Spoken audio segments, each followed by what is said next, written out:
एबे आंचलिक पाणीपाग केन्द्र भुवनेश्वर तरफରୁ ଯାହାକି लेटेस्ट अपडेट आसुछि। बंगोपसागर रे एक ट्रफ लाइन सृष्टि होइथिबारु आसंता 4 दिन पर्यंत राज्यर अधिकांश स्थान रे हालुकारू मध्यम धरणर भल वर्षा लागि रहिबो। तुहाको तुहा भल वर्षा लागि रहिबो, किंतु किछि किछि जिल्ला रे खरा हेउछि। आज ही वर्षार परिमाण वृद्धि पाइबो, जहाकी आगकू 4 दिन वर्षा लागि रहिबो।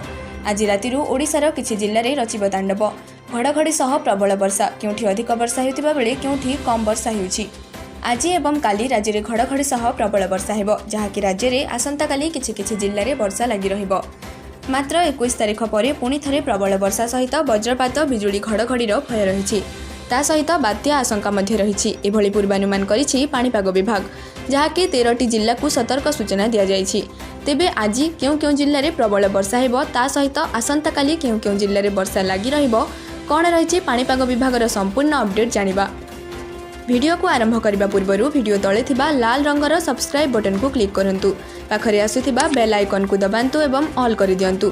ता सहित वीडियो को लाइक करी आपणक भल पाइबा दियंतु। सबुदिन देश दुनियार खबर जानिबा पाई। आसंता 21 तारिख में उत्तर पश्चिम बंगोपसागर में लघुचाप क्षेत्र सृष्टि होबार संभावना रही।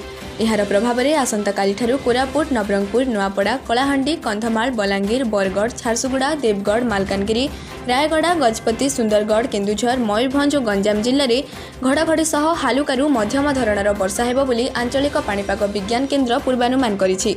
एहा छड़ा नुआपड़ा, नवरंगपुर, केन्दुझर और मयूरभंज जिलार किछि स्थान में प्रबल वर्षा हेबो बोली आकलन करा जायछि। एही सबु जिल्लागुड़िक पई केन्द्र पक्षरु येलो वार्निंग जारी करा जायछि।